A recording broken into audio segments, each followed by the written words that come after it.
While walking down the street, I was approached by a homeless man who looked quite unkempt and dirty.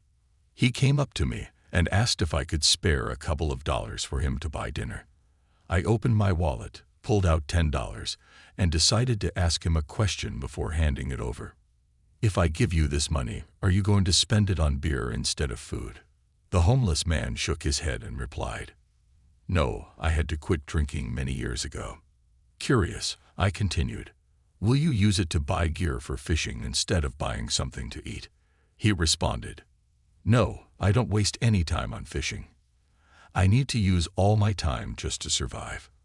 I prodded further, "What about spending this on hunting equipment?" The homeless man looked at me like I was out of my mind and said, "Are you nuts? I haven't gone hunting in 20 years. After hearing his answers, I came up with a different plan. "Well, I'm not going to give you the money. Instead, I'm going to take you to my house, let you have a shower, and you'll join us for a fantastic dinner that my wife will cook." The homeless man couldn't believe what he was hearing. He asked me, "Won't your wife be incredibly angry with you for bringing a stranger like me into your home?" I smiled and assured him, "Don't worry about that. It's important for her to see what a man looks like after he has given up drinking, fishing, and hunting."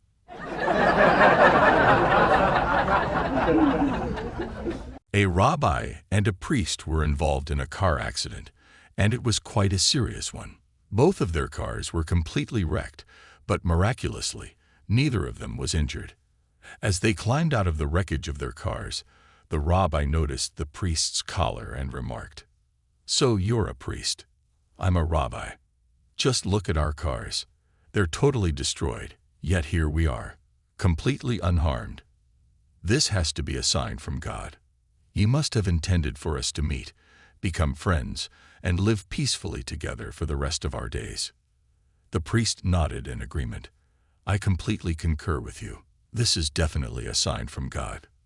The rabbi then pointed out another astonishing thing. "And look at this, another miracle. My car is a total loss, but this bottle of Mogen David wine is still intact. It didn't break. Surely God wants us to drink this wine and celebrate our good fortune. Here, let's share it. You can have the first half." With that, he handed the bottle over to the priest. The priest accepted the bottle and took several large gulps, then attempted to hand the now half-empty bottle back to the rabbi. However, the rabbi just shook his head and said, "No, no, you keep it." Puzzled, the priest asked, "Aren't you going to have any?" The rabbi replied with a smile, "No, I think I'll just wait for the police to show up."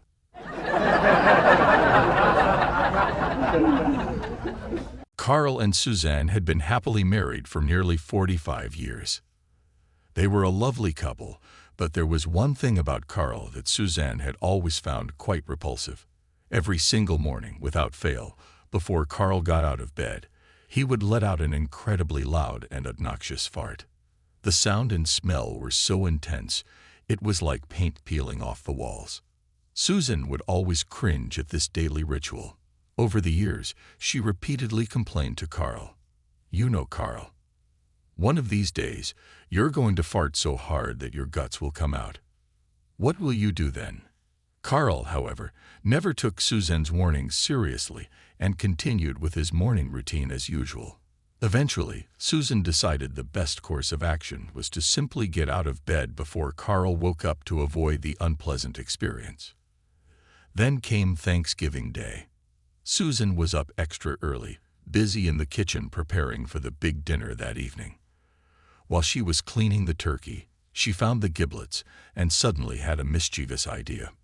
Quietly, she took the giblets, tiptoed upstairs to the bedroom, and carefully placed them in the back of Carl's boxers. Smiling at her little prank, she then went back to the kitchen to continue with her cooking. About 30 minutes later, a horrific scream echoed from upstairs. Susan couldn't help but chuckle to herself. After a few minutes, she thought it best to check on Carl. As she walked past the bathroom in the upstairs hallway, she saw Carl kneeling naked beside the toilet, looking quite distressed and holding two fingers up as if inspecting them. Concerned, yet trying to suppress her laughter, Suzanne asked, "What's wrong, Carl?" Carl, with a tear rolling down his cheek, turned to Suzanne and said, "You were right, Suzanne. My goodness, you were absolutely right. I actually farted my guts out this morning.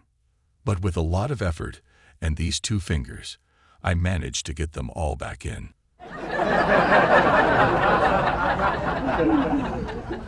A woman visited her doctor for a regular checkup, and during the appointment, the doctor suggested she start taking testosterone. He explained that it would help improve her bone density, boost her libido, and elevate her mood. Initially, the woman was a bit skeptical about this prescription, but decided to trust her doctor's expertise and agreed to follow his advice. A few days after starting the testosterone treatment, the woman decided to give the doctor a call to update him on her condition. The doctor, eager to hear about her progress, asked, "How are you feeling, Mrs. Smith?" She responded, "Oh, I'm feeling absolutely wonderful. I've definitely noticed some positive changes with my hormones. However, I am experiencing a bit of extra hair growth, which I find somewhat concerning." The doctor replied, "A little extra hair growth is perfectly normal when undergoing a testosterone course. Could you tell me where the hair is growing?" The woman hesitated for a moment. "Well, that's the other issue I wanted to discuss with you. It's growing on my balls."